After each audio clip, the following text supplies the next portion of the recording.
Hi, everyone. It's Michelle with the Sleep Coach School, and I'm back with another open class 131.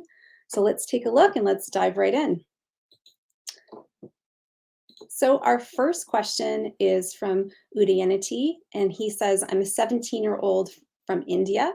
My insomnia started when I tried to alter my sleep schedule, and it worsened when I heard about FFI and SFI. And after that, I'm shattered and depressed. And I tried some medications and it worked partially well. I don't know what to do now, to be honest. When I am trying to sleep, I'm unable to stop my thoughts till morning. Yes, I still get some sleep, but I don't feel refreshed at all. And I'm just not able to describe it in words. My whole body feels senseless and disconnected from reality. And I've started to experience some weird eyesight problems. I've had eyesight problems from age 11. I cried, and sometimes I have suicidal thoughts. I am hopeless now. Before insomnia, I had a great plan for my life and career, but now it is all about sleep. Thank you. Well, first of all, thank you for sending in this question.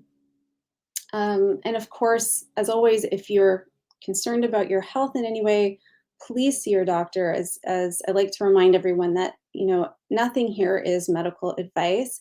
But with that said, let's dive into some principles that I think could be helpful. So one of the first things you mentioned was having concern around FFI or SFI. So I just want to clarify what those mean for everyone. So you're referring to sporadic fatal insomnia and fatal familiar insomnia. And the really important thing for you to know, for everybody to know about these two conditions is that they are really, really rare neurodegenerative diseases, and they're not actually insomnias. So unfortunately, they share a namesake with insomnia. I really wish they didn't, because they're not insomnias. But that's part of what leads to the confusion is the name. So in fact, even with SFI and with FFI, oftentimes sleep issues are just one of several symptoms that are happening that range from dementia and memory problems, problems with behavior and coordination and language, amongst many, many more.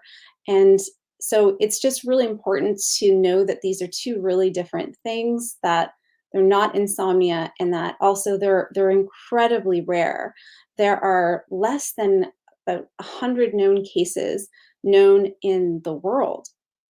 So it's really that rare. Um, so, for example, when it comes to FFI, it's really uncommon to have this condition without having one or more family members that also have this condition, because it really clusters heavily in families. And when it comes to SFI, there's only about 30 to 35 cases in the world. Just reinforcing that these are exceedingly rare neurodegenerative diseases, and they're really not the same thing as insomnia.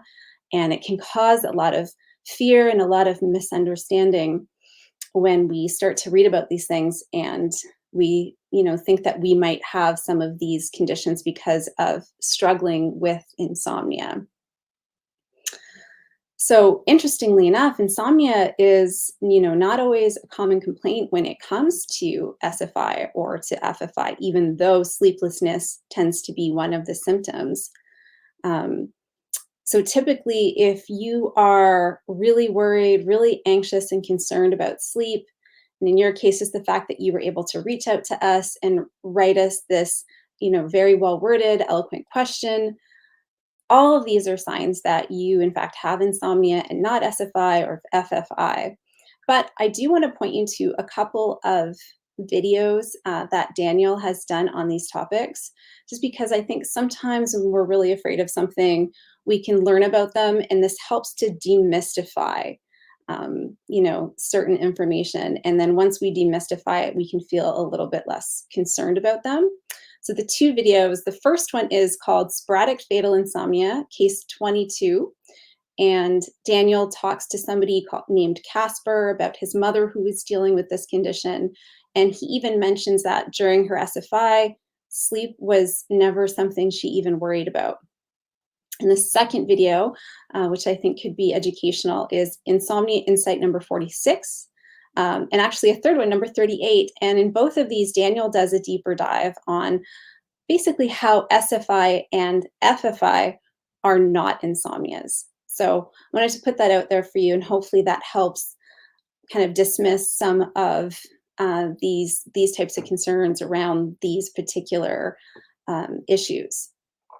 Other than that, everything that you're describing here about not being able to stop your racing thoughts at night, having this unrefreshing sleep, and even feeling kind of senseless and really disconnected from reality at times, these are all actually really common experiences that people can have when it comes to insomnia. So all of this really happens as a result of our brains getting stuck in hyperarousal. We get stuck in that fight or fight place. And, when you add on all of the mental and the emotional distress and the struggle of all of it, we can end up feeling really depleted, disconnected, and hopeless, just as you're describing. So all of this is really, it's a sign that your brain is deep in survival mode and it's trying to protect you. And all of that's very normal for insomnia, people who have insomnia to experience. So just know that it's common, it's normal, you're not alone in this. And also know that all of the teachings on this channel absolutely apply to what you're experiencing. And really, recovering from insomnia always starts with education. And so that you can understand what insomnia is and why it's happening. And so in this case, really, your brain has learned fear around sleep, but your brain can also unlearn fear around sleep as well. So if you're new to this channel, I wanted to recommend starting at the This is Natto playlist, because I think that's a really great introduction to a lot of the concepts as well. And I also wanted to address the fact that you mentioned that you are at times struggling with suicidal thoughts. And, that's incredibly hard to deal with. And I wanted you to know that this is also common to experience with insomnia, and that a lot of the times our brain actually will start to create these types of thoughts as a way to protect us from going through additional struggle. That's really how hard all of this can be, is that our brains actually just want to protect us from it. So that said, I'm going to include a link below for a place where you can get immediate support in your area, since I think all of us can use some extra support when we're feeling this way. So please do check that out. And I hope that overall this helped to dispel some confusion around SFI and FFI. And if you have any other questions, of course, always please get in touch. Okay, so let's move on to our next question. Our next question is from Brian. He says, greetings from the Philippines. My story, I would say, is a little bit unconventional. A little bit of backstory. I had a roommate in the past that would do all kinds of stuff to prevent me from sleeping, like snoring loudly. Fast forward to when I went home, I had the best days of my life, sleeping normally. After a year, one night, I was startled by our dog's bark, and right at the time as I was about to go to sleep. In the morning, I would get disturbed by my brother, whose room is just beside mine. These were repeated for a whole week, and now my sleep-deprived self took action, like not letting the dog sleep inside the house. However, these did not solve the problem, as I already had anxiety. Now I would be tense at night, waiting for any distraction, even normal sounds like people sneezing and just moving around the house. Now, 2 months in, I have to function on 3 to 5 hours of sleep. I just feel frustrated. My licensure exam is coming and I cannot study due to brain fog. I started to face my anxiety by just laying in bed with my heart pounding and accepting all thoughts. But before I knew it, my sleepiness was gone. I feel that my brain is constantly wired like I'm on a battlefield. I just feel so frustrated and anxious right now. And the fact that I think this is not a common issue among people having sleep issues just adds to my frustration.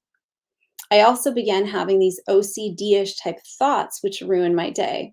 My question related to anxiety is whether or not I should continue this method of accepting or not trying, as it feels like trying. And would my sleep drive be okay again, as my mind has kind of gotten used to this anticipation and worry? Regarding the obsessions, should I just continue my day normally and not feed my obsessions, even though I'm afraid it will haunt me at night? Okay. So, Brian, thanks for writing in about this. The first thing I really want you to know is that your story is not unconventional at all.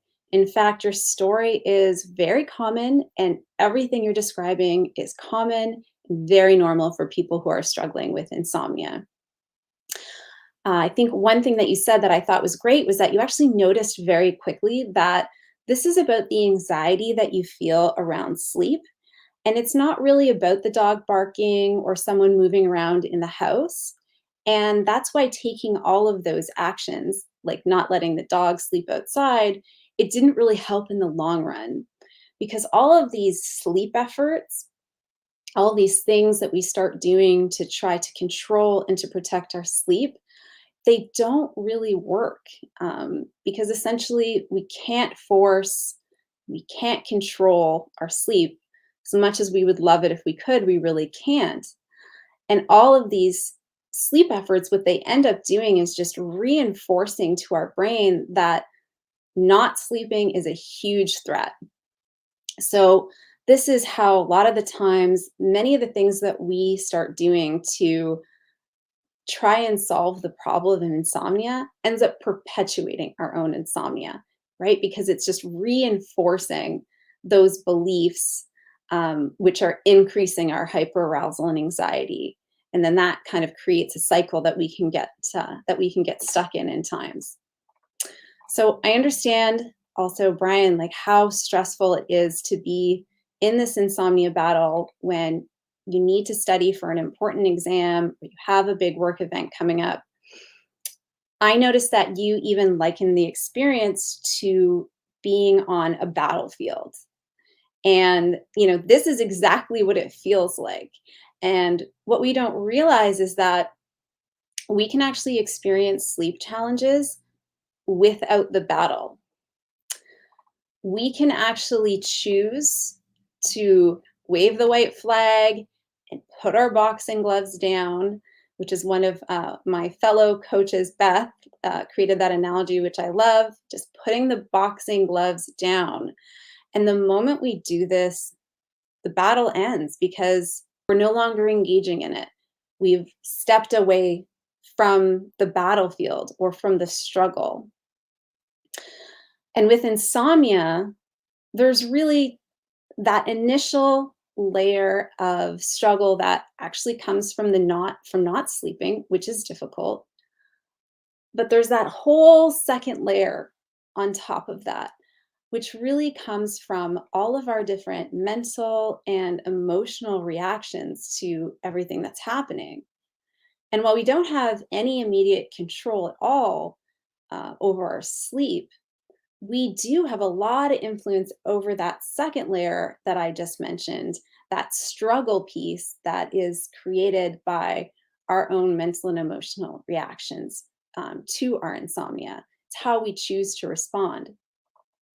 So, Brian, you mentioned that you're already working on observing and accepting the thoughts as they come up. I would check in actually on what your intention is right now, because you had mentioned that even when you're not trying, it feels a lot like trying.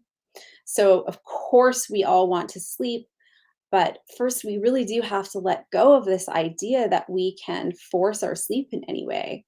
So, we can't really observe and accept with the intention of forcing sleep to happen. And so a lot of times if we're observing and trying to accept, but our intention underneath that is to control and to force, it can feel like we're really trying, like we're really white knuckling through that type of process. So I thought it might be worth to point that out and see if you could check in and see, well, what is the intention behind this observing and accepting practice right now?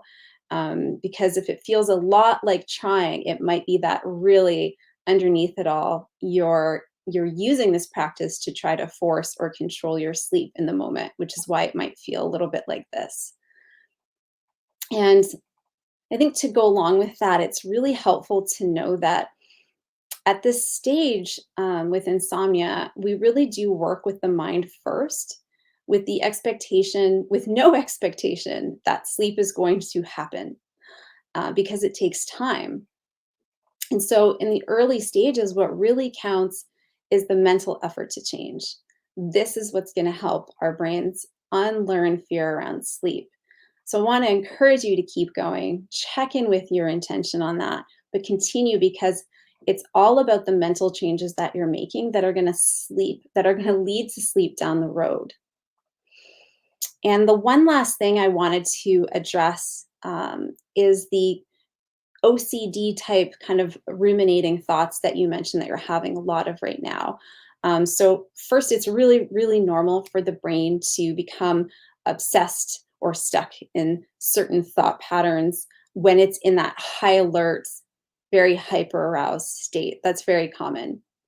And these anxious thoughts are really, ongoing signals being created by a brain that is stuck in its own fear loop. It can be helpful to think of it as an alarm as opposed to an enemy. And so when we find ourselves stuck in these circular thought patterns, it's really helpful to get your thoughts out on paper. And you can grab a pen or a paper, or you can grab, your laptop, but try not to endlessly worry in your head. It can be really helpful to actually intentionally get it out. Otherwise, it can kind of just go around in circles. And so, this can be even more helpful to do in the context of what I like to call a constructive worry practice. And this is when we choose a time in the day. So, maybe it's 15 or 20 minutes and we sit down and we constructively worry. We write down all of our concerns, all of our worries. We write them down on paper so that we can get them out of our minds, so that we can really show our brains that we are listening, we're observing, we're here, so that it can start to sound that alarm less and less because it knows that we're listening. And, another thing that can be helpful about this is the more we do this at a set time during the day, the less our brain starts to kind of bring those worries up at night. It's almost like training your brain to worry at set periods during the day as opposed to start worrying so much late at night. This was one of the tools that I used during my own insomnia recovery, and I found it incredibly, incredibly helpful to sit down and write out all of my worries and concerns and to be with them and to feel any of the emotions that might be connected to them. And I did this every day at the same time, and it really did help. So I wanted to bring that idea forward to you, Brian, to see if that could be helpful for you as well. Okay, so let's move on to our next question. Our next question is from Alexandra, and she says, "Hi, I'm so grateful I stumbled on your work through your YouTube channel last night, and I started to watch some of your videos to get a better hold of this vicious cycle. Getting COVID threw me out of my usual routine of being very active and getting daily sun because of the inactivity and obsessive symptom and health Googling for a lot of my free time, which I think took a toll on my sleep on top of dealing with COVID symptoms, which also affected my sleep.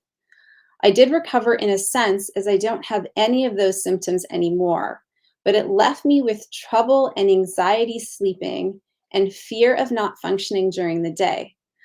I have tried taking melatonin, magnesium, and sleepy time tea along with an occasional CBD tincture. However, the effectiveness of these supplements isn't consistent. Once I lay in bed, the worry kicks in and I toss and I turn and I get frustrated for not sleeping within an hour. The anxiety I get surrounding sleeping is the fear I won't get as much quality deep sleep or in the long term or ever again. And in turn, it will affect my health and looks and be a chronic insomnia issue. This worry worsened from all of those articles from experts I would read about the importance of quality, non fragmented sleep. I'm tired of thinking something is wrong and that I won't get better. I feel alone. I don't want to resort to medication because of side effects in the long run, and I prefer more holistic approaches. Any recommendations are welcome, or your own stories if you have gone through something similar. My days are occupied in obsessively thinking about my sleep and seeking reassurance and what it will be like in the upcoming night. Okay. So, Alexandra, thanks for writing in this question. I'm so sorry to hear that you had COVID and that you had to go through this type of struggle. I am happy to hear that you're feeling a lot better. So, of course, nothing here is medical advice when it comes to COVID recovery specifically. But with that said, let's talk about why your brain might have started to really learn fear around sleep. So, one of the first things I really want to reinforce is that there is nothing wrong with you. You are dealing with a hyper aroused brain because of the experience that you've had with COVID and with not sleeping. So your brain is, really seeing not sleeping as a huge threat to your survival and your well-being. So it's sounding alarms night after night in an attempt to keep you safe. So that's really what's happening. And ironically, a lot of the things that we try to do to make things better actually starts to make things worse. So we go down the rabbit hole of researching on the internet. We start taking lots of different supplements or constructing different night routines or day routines with our sleep in mind. Really, everything that we start to do to try to force and to try to control our sleep tends to backfire because it's just reinforcing to the brain again and again that not sleeping is a huge threat to be avoided at all costs. And, if you think about it, the more that we're really building up around our sleep, to try to protect it, to try to force it, routines, like behaviors and supplements, the more we're reinforcing to our brain how critical missing, sleep really is. And this just creates more and more pressure to sleep. And of course, the more pressure we feel to sleep, the less we sleep. And we end up in this type of vicious cycle that you mentioned. So, one of the things that I think could be helpful, since all this is fairly recent for you, is can you think back to a time before you started having trouble sleeping and ask yourself what sorts of routines, what sorts of efforts were you putting into your sleep at this time? So, odds are you weren't actually doing a whole lot, and that your sleep was just happening. You might have had a time that you like to go to bed or a certain time that you were getting up in the morning.